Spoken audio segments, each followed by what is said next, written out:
La santé n'a pas de prix, la santé n'a pas de prix, c'est pour cela nous vous recommandons l'eau potable Achille Aqua. Déjà à Kinshasa, tout le 24 communes, Achille Aqua, l'eau potable est là. Les abonnés de la chaîne YouTube Xile Boteloa, nous vous recommandons l'eau potable Maya Peto, Maya Kimia, Maya Bangelou. Senga Achille Aqua, partout où vous êtes, le numéro est là. Écrivez-nous, appelez-nous, contactez-nous. Nous sommes là. Et la livraison à domicile, ça s'est fait avec beaucoup de sécurité. Achille Aqua, Maya Kimia, Yapet. La famille Nalandi, histoire ya Pasteur Salem ya Branamiste. Naoki yango pasi pe mawa, kotala Pasteur abebisi mwana ya batu ya 16 ans. Naoki pasi. Baka ya ba Pasteur lokwa ba Pasteur Salem, eza baka moko, eza ebele na mboka na biso. Soki lelo ba fidèle ya ba église balobi mutu na muta bima na kana ye, mutu na muta bima na dossier ya ba pasteur, to se retrouver na dossier oyo ebele, to se retrouver na ba dossier o ebele. Lelo bandimi ya église, ba fidèle ya église, tellement bakomisa ba pasteur lokwa nzambe. Yango bomoni ba pasteur ebele ya ba congolais, ba obebisaka bana batu. Ba obebisaka bana batu. Ayebi ke ana ba mbongo na ye, bana place okifunda ete. Pasteur Salem ya Branamiste abimina bana mwana batu. Mwana batu ya 16 ans. Et ça peut être que pasteur abimina la fille une fois, non. Et ça peut être que pasteur abimina la fille mbalamoko, non. Quand pasteur atia ke bano bana ba difficulté, bato bana ba difficulté bakenda komona e po sunga bango. Pasteur a profita na faiblesse ya famille o bana ba moyen te. Ya osunga mwana bango, ya otangisa mwana bango. Pasteur a profita. Lelo boya lobake no famille boya ba fidèle église. O bozo bima lelo po bokote la pasteur. Bolobake pasteur asimba kieka na tolo, pasteur asala ki eloko te bwa mite mamabe. Bwa mite mamabe. Lelo ba pasteur boni o ba bebisi bana bato mikie. Ba batami na titre ki pastoral. Ba batami na sija ki pasteur. Bane bele ba bebi likola ba pasteur a RDC Congo. Lisolo eza ndenge nini? Mama na biso ana mwana na ye na kombo a Keren. Mama ana sambelaka na Branham. Église à Pasteur Salem. Basambela église à Pasteur Salem bakende ça kota kohydro, so pe kota kohydro kuna. Mama mema bana mwana na église ya jeune fille bakendaka. Mwana wana bazaki so na ba difficulté bambonga minerval, ba difficulté classique kaka ndenge ezalaka. Pasteur asungaka bango, pasteur ango asungaka ba fidèle à église na ye. Donc eza ndenge ya pasteur azwa décision ko sungaka ba fidèle église na ye po abebisaka bana ya bato miki et pitié Seigneur na oki pasi na oki likambo ngo pasi. Mwana o na kombo a Keren akenda kozwa lisungi pa pasteur. Chaque jeudi pasteur ayamba bato na bureau na ye. Yango bomona ba pasteur misusu ba ma pasteur misusu bazaka jour pa mobali na ya yambaka batu ye pa zalaka wana sur place. Ba ma pasteur ebele balaka bongo jour mobali na ya sali po yambaka batu ye pe ma pasteur azalaka wana sur place. Ba ma pasteur ebele bala na bizela na lelo nga na pesi bango raison. napesi bango raison. Mwana na biso na kombo ya Keren akenda kokutana na pasteur chaque jeudi amemaka ba problème na ye epa ya pasteur ya église. Jour à liboso Keren akenda kokutana na pasteur Salem ya Branham. Pasteur Salem asimba ye na nzoto, asimbi ye na batolo na ye. A interdire mwana ke soki omeki koloba no sala o mabe, soki omeki koloba na osunga o lisu te, otanga te. Pasteur a influencé mwana, atalisi mwana ba profit.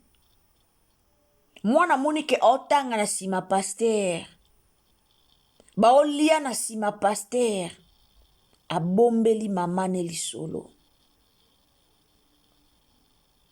Donc pasteur azui mwana batu, akomisi ye bilanga, machine.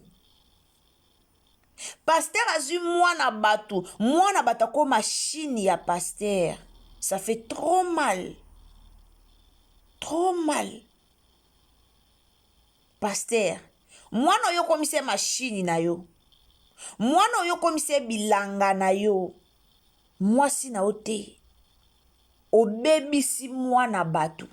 Ba pasteur congolais. Ale lelo na okamo ba fidèle à église ba branamiste. Boya pe bobeta maboko asimba kieka na tolo. Bozo no place mwana yo. Soki ezaki mwana na bino. Ba branamiste obo finga mama ya Keren po memi dossier na réseaux sociaux. Soki ezaki mwana na yo, onga yo kapasi nini na motema. Bato bo finga mama o amemilika, boyebi pasi o mama azo yoka ya mwana na ye. Boyebi pasi wana. Likambo ekomela bino na vie. Pobo yeba importe, boyeba pasi ya likambo yo. Ça fait trop mal. La famille n'a pas la bino. Tout l'intervention bandeko na dossier oyo. Pasteur abranamiste abimarana mwana mundimina ye. Mwana bataza mineur mwana 16 ans. Pasteur esi abebisa mwana joie mwana komisa mwana bilanga na ye à chaque jour. Donc chaque semaine. Pasteur abimarana mwana ya fidèle de l'église. Je dis bien chaque semaine. Pasteur akomisa mwana bilanga na ye. Abimara mwana mundimine chaque semaine mwana batamukie. Na minute otoloba we pasteur Salem ya branamiste. Akimi. Pasteur wana na bana mwana liboso na 22 ans. Ana mwana na poto, ana mwana na Djobour, na Afrique du Sud. Ana bana somi satu entre 3 to 4. Pasteur Salem. Moi, na liboso na 22 ans. Mais aobi mana mwana batu oza na 16 ans. Soki muto sala ki mwana ya pasteur wana bongo. Pasteur wana ye pasteur wana nga sepela. Ça fait trop mal eh. Ba mama bobati la bana. Na otiki la bientôt landa ba intervention bandeko. Au côté na chaîne na biso s'abonner, commenter, liker, partager sur Facebook, partager na WhatsApp et puis partager sur na Messenger. Quand vous abonnez, activez surtout la cloche des notifications. Tolanda. Bonsoir maman. Bon, nazo melate nazo kita. Nalinga kana lobate. Pasteur Salem, l'église na eza juste na quartier nanga. L'église na eza na point avenue nanga. Donc avenue na biso direction en Prince na 20 mai, l'église na eza na point. Et avant na deux avenues après avenue na biso. Donc na point comme na eza en étage, abana okute la avenue na point. Mama eza likambo banda pa.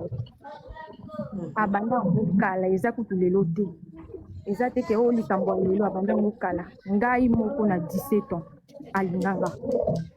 Ngai moko na 17 ans. Na 17 ans alinganga, nazali na 17 ans. ye apparemment natali video ya mama wana na mwana na ye asalelaka kaka procédure moko akoya akobanda omoni ndeti soki epai bino boza na mwa pasi boza na badifficulté na famille boza mutu moko boye epai bino boza mona badifficulté financièrement akoya akobima lokola un bon papa moni bato bazalaka moni ke boza na badifficulté neti nga à l'époque na 20 mai na bande mingi koleka na papa ya biso po papa na nga amonaka te na bande mingi koleka na papa na nga nakotika ye na hôpital oyo ezalaki soki oleki aveni na ye ye azalaki likolo ya étage na ndako na ye étage omoni baena moko ezala so obimi otelemi na balcon ozotala bato bazoleka ye azalaki na ndako na ye ya étage azalaki omona abimi atelemi wana abandi komona nga asasa na oleka moko mosusu tokutani ayebisinga mafi nasepelaka na yo ndenge olekaka na papa na yo eza mpasi boye na boye na boye natrouve mort de confort epai na ye ayebisanga biso ko oza na problème na souci un petit souci d'argent et tout tu peux commencer à venir me dire nakoma koyebisa ye nakoma so namoni papa yasa mpo namona ete abandaki ayebisa ye nga zonga lokola papa tokomaki kosolola etu ti toyaki kosala baéchange de numéro tokoma kosolola na whatsapp epai na biso bayebaki ke nga na bandaki kosolola na ye bato quelques personnes ya ma grande soeur ayebaki mes tantes parce que parfois abandaki omona oleka mwasi na ye abandaki kosomba makala na ntongo na biso omona so aye koleka omona ayebisi tante na nga abandaki koteka makala benga mwana na bino wana nasepelaka na ye mingi omona ayebinga bien ayebinga très bien ayebi kombo ayebinga bien abengi moi koteki na église chaque jeudi ayambaka bato consultation tozalaki so tosola na ye akomeninga viens je suis à l'église viens on va parler moi nakie kuna na mati likolo tobandi kosolola tosololi au départ asalaka te ke alinganga mbala moko au départ asali ndeti tozala genre baami moni abandaki koloba tozala baami au départ vraiment comme ton ami comme ton papa et quand je suivi la vidéo ya mwana wana na comprendre que c'est le même procédure oyo asalaki na mwana wana nde mpe asali na nga na bandaki kozwa ye lokola papa un jour en écrivant il m'a dit est-ce que je peux te dire quelque chose moi je lui ai dit quoi papa il me dit oh est-ce que tu peux être je suis amoureux de toi moi je lui ai dit oh il me dit, oh, est-ce que tu peux être ma copine? Je lui ai dit, mais et votre femme? Il a répondu qu'il est beau. Il me dit, on ne parle pas de ma femme. On ne parle pas de ma femme. Au fur et à mesure, il continue. Une fois, en parlant seulement comme ça, il répète encore ça. Il répète ça. Je lui demande, papa, et si peut-être, par exemple, ce que tu veux faire avec moi, on te dit ça, tu allais répondre quoi? Tu allais dire quoi? Il me répond, il me dit, malheureusement, toi, tu n'es pas ma fille. Il m'a répondu comme ça. Vu que moi, j'avais une faiblesse financièrement, financièrement, chez nous, donc ça gâtait tellement que Tozaki n'a pas moyen. Pas vraiment. Et moi, je partais vers lui. Parfois, tu peux venir au bureau comme ça. Il te donne l'argent. Pour le coup de secours, il est là, il te donne l'argent, tout ça. Je commençais à demander quand j'ai besoin d'un petit truc comme ça. Mais moi, je ne suis pas de l'église.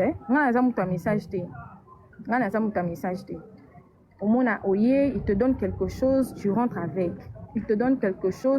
avec. Et du coup, je ne vais pas vraiment trop parler. Non. Parce que l'histoire, ça date, c'est depuis quand j'avais 17 ans. Et du coup, une fois dans son bureau, j'étais entrée dans Koti.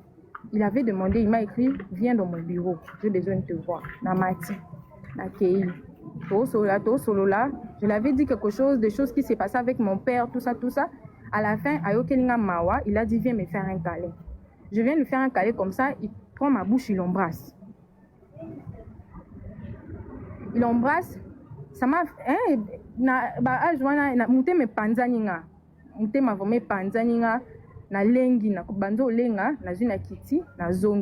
j'ai écrit à l'époque, j'avais un ami très proche, je lui ai expliqué l'histoire. Il m'a dit relation et tout. C'est comme ça que Ngai n'a kata relation. C'est comme ça que Ngai n'a kata relation. Et quand j'ai entendu le truc de l'histoire, mais il force pas, il force pas. Il force pas, il drague normalement comme un homme qui vient vers toi, il te drague. Si tu Non, refuses, na moral. Moral. Pro, hein? il force pas. Aza pro, hein? Il force pas. À l'époque, tant abanda osala ngo wana, j'avais 17 ans. Nakokaki toutefois pe kondima. Nandimaki tenga na boyaki na ngai. Naboyi na ngai eloko wana vraiment. Ti ya kosala ke tant na yaki obloqué tout ça. Alors na moral ti donc au kabelo bambongo. Au bengi ojeli bobo vandi bo solola. Vous parlez comme des amis. Après si on bongo zongi bona vie. Non, mais ça qui n'a jeudi, hein? Jeudi, chaque jeudi. Oh, c'est qu'il y a quelque chose dans jeudi, wana. C'est le contrat dans la monde dans mon lit et dans le journal jeudi. Jeudi saint. Bandor Matsabato, s'il vous plaît. Vous savez, on a l'intention de détruire la snipe qui passe à Lubumbashi. Sauf qui dossier moussous, parce que ça, qui 5 dossiers, sauf qui moussous, parce que mes ko bakisa malikolo na yo pia. Papa, beaucoup sambo longo na ba diacre wana. Pour jour wana bodaki ba administrateur mi balé, ba diacre mi ça tout devant la porte tant bato violer maman wana. Et puis bon lobby l'autre côté, bon bombi yango. Maman Luka loba bokange bo comme voir même pour menacer la dame na mobali na ye. Bozo de menacer muto bino bo sali mabe ke soko meki biso to yeba na ba konja mboka loka ba mboka mo ya Congo et comment ya bino parce que bozana quelque chose ba pauvre femme wana lokwa bazana et l'autre côté. Ne faut pas ko détruire ba vie na bango bo abuser na mutu aussi so abuser na yo bani so ko menacer que soki o meki to ko sala yo boye to ko mima yo to ko limwisa bana na yo to ko sala mobali na yo boye to ko boma mobali na yo. Mais vous évitez que justice en Zambie zali. Bozo sana wana lelo bozo bâtir nini pona bana na bino et ko tomber likolo bana na bino. Bazate papa Salé Mazate papa Philippe Azate na sa maman Matsabato. Et ko tomber likolo bana na bino papa Philippe non mona ba invitation te loko te je sais pas. Nazo mona loko te dana mikana ko est-ce que la matsibi. Non, tu m'as dit ça, mon tout. Tu es simbité. Papa Philippe. Non, moi, on a écouté quand on est salé nino. Papa, combien d'années nous sommes qui y opposent au courant? On a changé écran. Il m'a dit. Il m'a dit, bon, vous m'avez dit, il y a connexion en gâteau. Les restes, bon, m'a dit ça, papa, por favor, il y a une petite sur la porte, por favor. Por favor.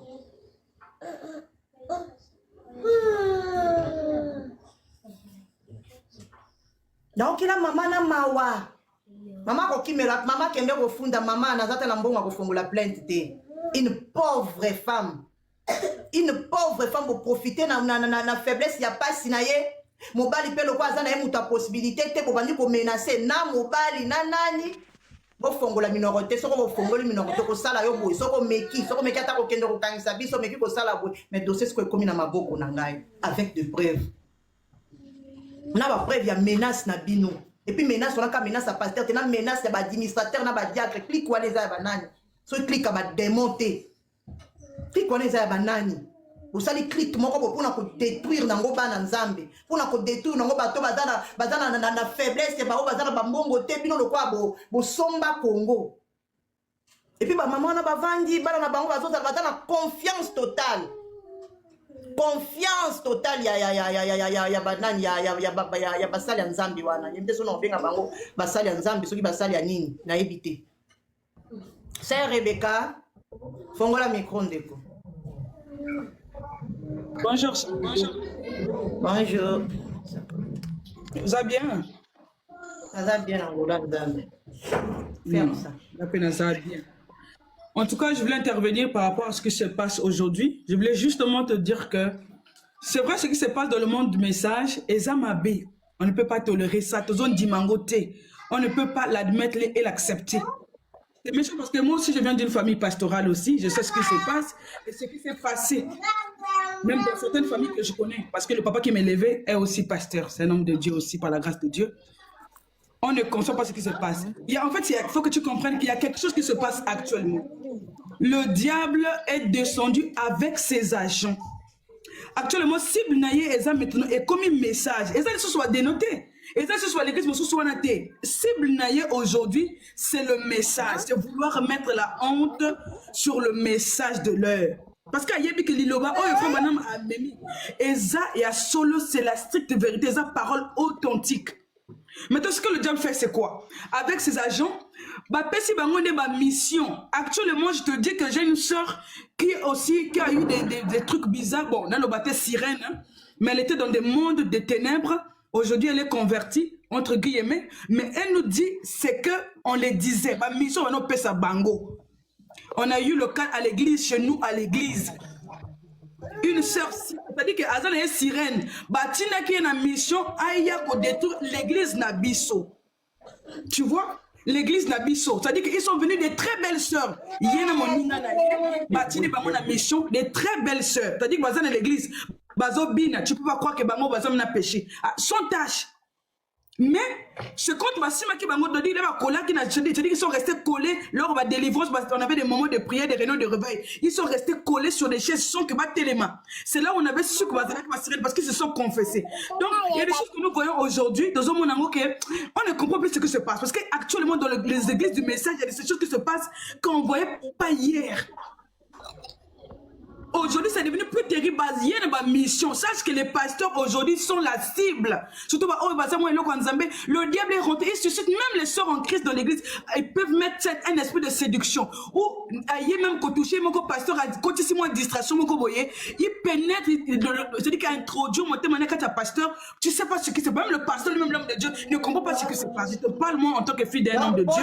Maman, si je comprends bien, si je comprends bien pour Nayo, Makamba pasteur nyonso na bazo sala baza envoûté par les sœurs, n'est-ce pas? Bazo ça la séduit na c'est-à-dire que la plupart d'eux, c'est le diable qui vient les séduire. Même bah mon parfois ils se disent même qu'est-ce qui se passe? Parfois surtout qu'il y a Moko, ils se disent mais qu'est-ce qui se passe? Est-ce que c'est moi? Parfois c'est que na moi d'autres Moko, on peut que te dire que c'est le diable qui la cible. Le diable vient détruire l'influence, témoignage, un message. Il peut passer par n'importe qui, crois-moi sur bijou, il peut passer par n'importe parce que moi-même je suis mariée. Moi-même qui te parle, je suis mariée à un serviteur de Dieu. J'ai vu deux sœurs, très belles sœurs dans l'église, qui venaient tous les jours confesser ses péchés à mon mari, croyant que c'est une sœur qui vient dire ah, pasteur, Nassar va rêver à mari de nuit. Alors elle-même, c'est vraiment une sirène. Tu peux comprendre. Donc, ça veut dire que dans le message, vous avez un zambété alors. Comment Zambe, oya bengi basali en Zambe wana azokoka ko protéger bango contre baser wana te. Azoko protéger bango contre ba diable wana bazo. Parce que ça veut dire que basali en Zambe bazana message, on ne peut pas les appeler basali en Zambe. Bazana basali en Zambe alors basali ya Satan alors. Bazo kutana entre bango ba Satan na ba Satana. Donc crime nyonso oyo ezoleka na kati ya message wana bazaka ba diable atindeli bango ba sirène atindeli bango boye po na koya ko détruire les messages ma sœur. Le diable veut détruire le témoignage du message sort bijou. Il y a problème na yé et ça même et pas c'est leur faible. Ce sont des hommes, ils peuvent avoir des faiblesses mais le diable cible na yende à salir le message pour que les gens ne croient plus le message pour que ba lobaka message est à soloté pour que les gens ne croient plus parce que tu non, bien personne n'a dit que message est à soloté. Message est les gens le disent par rapport à ce qui se passe. Bonsoir maman Bijou. Bonsoir mais maman, c'est la sœur, c'est maman pasteur nda Mathilde Bosona yo. Patientez un peu ma chérie. Sœur Bijou, je sais que tu te sœur Bijou. Yo quand des témoignages ngana solo banayo. Moi je te dis que on a eu des cas comme ça dans l'église. Si mon mari était si faible que ça, c'est-à-dire que si c'était pas la grâce de Dieu, mon mari pouvait aussi se retrouver là. C'est pour te dire qu'il y a des gens qui sont aussi envoyés par le diable. Voilà pourquoi je dis c'est un problème de porte ouverte. Il y a ceux qui ont aussi déjà passé dans mon milieu, il y a faiblesse, et le diable en profite. Je sais que c'est pas pareil. Il y a des gens qui ont déjà des portes ouvertes, il y a des pasteurs qui ont déjà des faiblesses. Maman pasteur, pardon, nakati lobate. Mais le prophète Sangwa Biso, Toki ma ombre de la ata ombre à moi si. Ana yoka qui témoignage à maman Lobi, ndenge pasteur ayebisaki fi wana na yaya na ye ke ye ayambaka bato mibale na biro te ata mwasi na mobali na ye ayambaka te ayambaka motu moko sikoyo koloba fi wana nde mabe omoni te ke pasteur aza na bato. Voilà pourquoi je te dis, c'est cas par cas, sœur. Mais je vous dis ici que c'est cas par cas. Il y a des pasteurs qui ont déjà la faiblesse. Il y a des pasteurs qui sont dessus la chair là. Ils délivrés. Il y a la faiblesse. Non, c'est maman Rebecca, c'est comme na live na biso.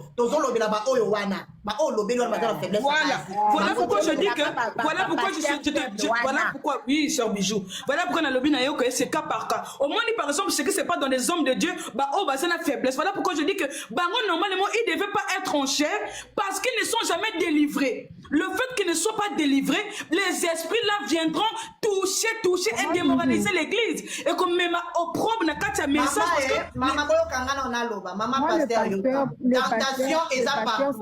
Tentation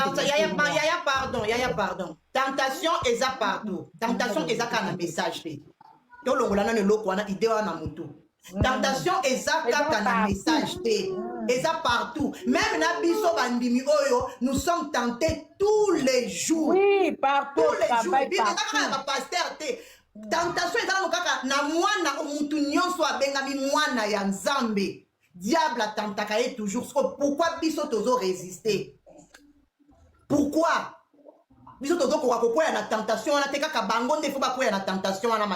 pourquoi je t'ai parlé, il y a des gens qui sont sur la chair, baza délivré. Je t'ai parlé qu'il y a des certains de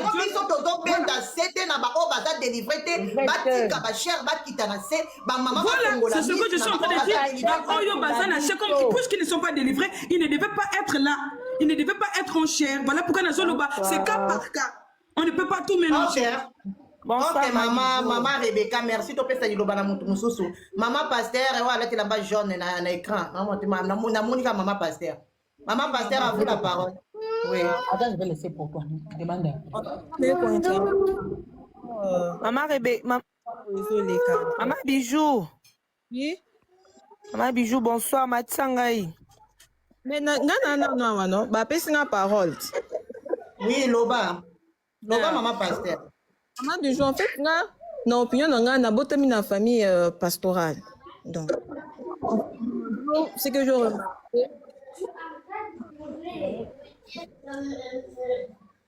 maman pasteur, connexion na weza bien te to comment?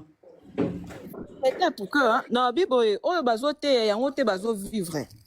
La majorité, il y a basala nzambe onga nazo mona en fait. Parce que moi-même je fais partie na botami na famille pastorale. Mais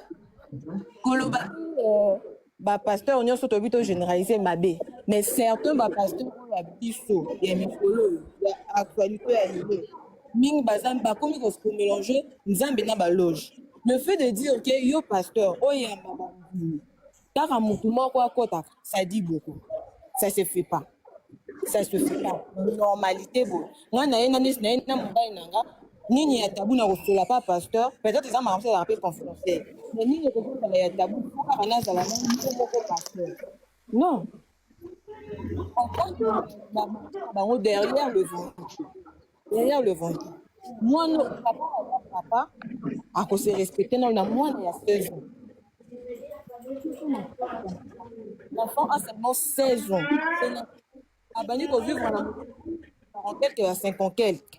Tout le bazou justice, tout le bazou les allègues qui diable. Non, le pasteur le faisait consciemment et sûrement. Il a qui a ça moins de boîte. Base de la base doit moins n'en est pas ça là. Amitié n'a pas sa maman, on attend moins si naïe. Quelle manière oh il y a qu'à réagir na place naïe. Le pasteur on a azan a droite pour le baquet non bonga et ça nous autres autonome non. On peut tomber une fois mais comme à coutume.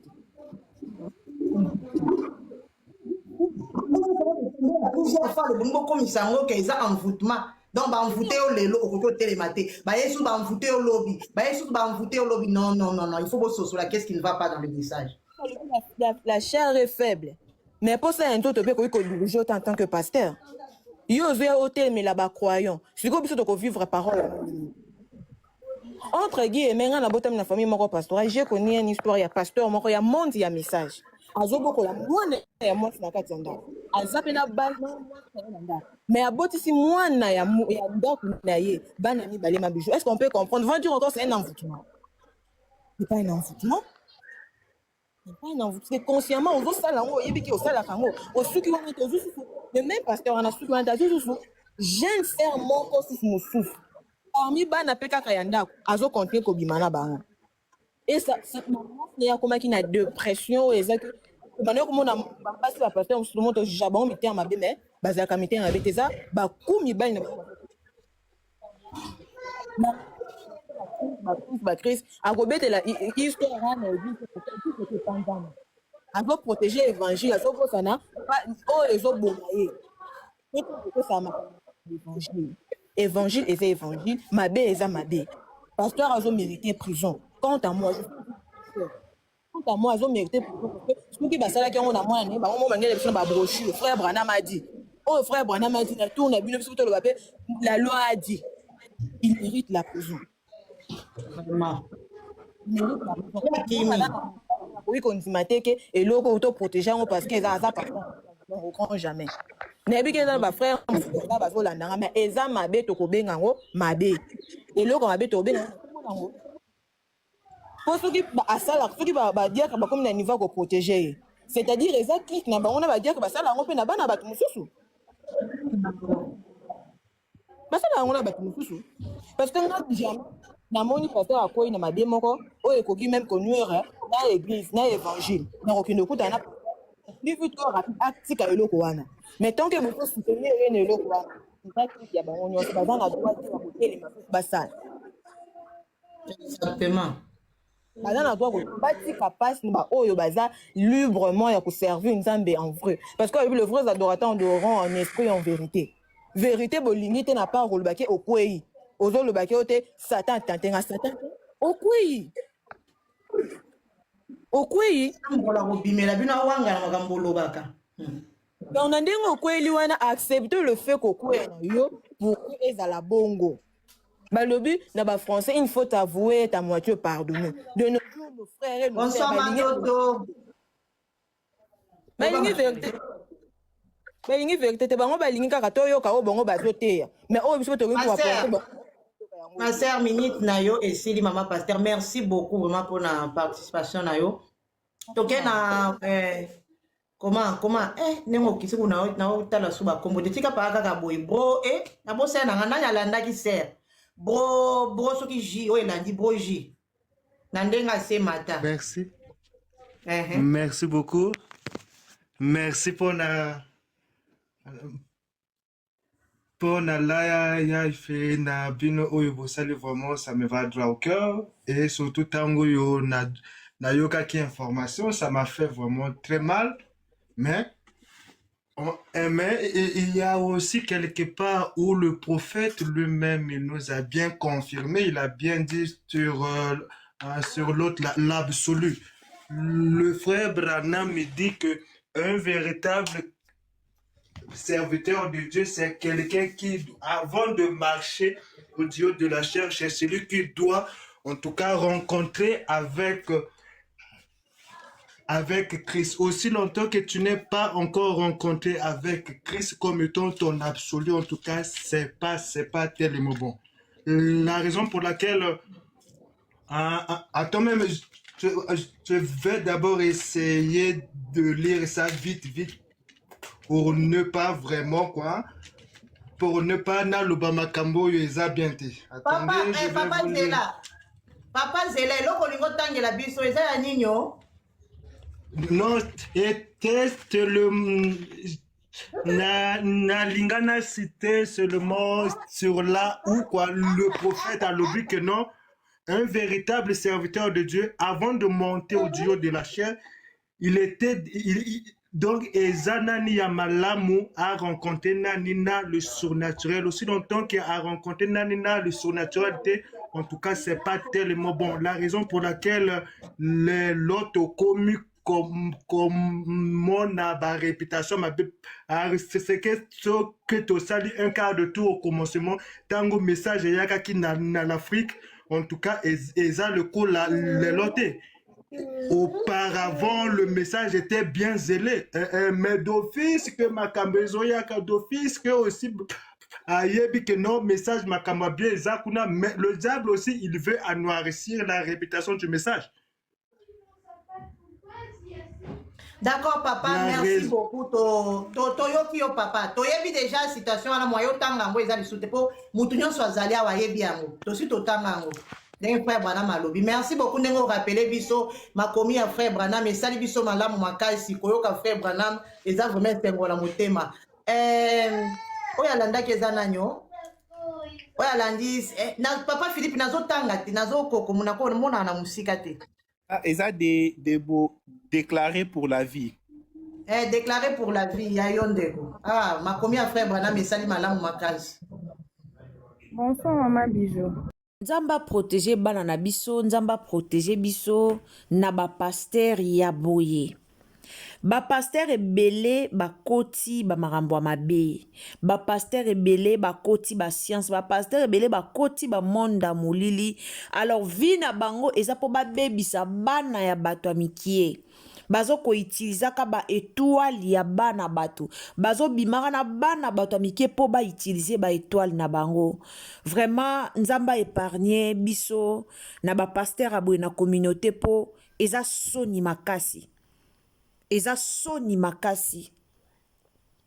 Lelo pasteur o afingisi église ya Branham bato bazo finga Branham mais église ya Branham nyonso te.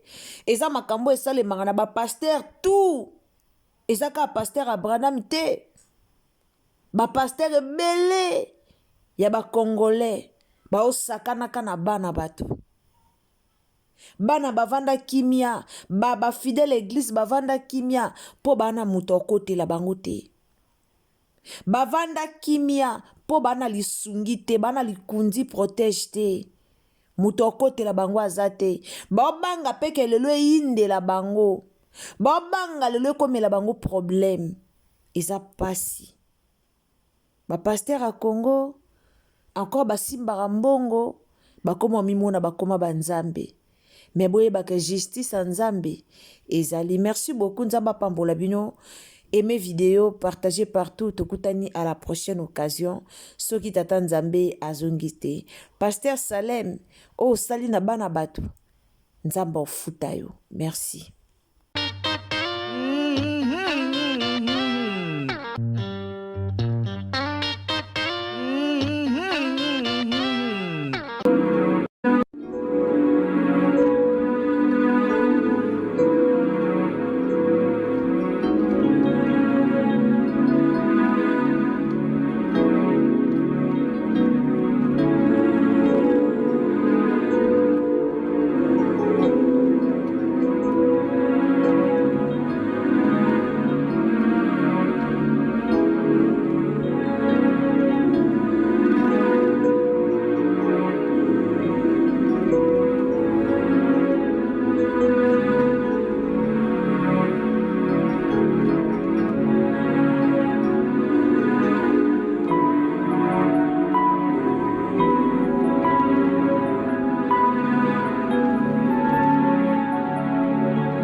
La santé n'a pas de prix, la santé n'a pas de prix, c'est pour cela nous vous recommandons l'eau potable Achille Aqua.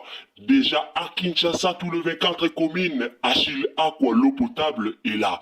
Les abonnés de la chaîne YouTube Xile Boteloa, nous vous recommandons l'eau potable Maya Peto, Maya Kimia, Maya Bangelou. Senga Achille Aqua, partout où vous êtes, le numéro est là. Écrivez-nous, appelez-nous, contactez-nous, nous sommes là. Et la livraison à domicile, ça s'est fait avec beaucoup de sécurité. Achille Aqua, Maya Kimia, Yapet.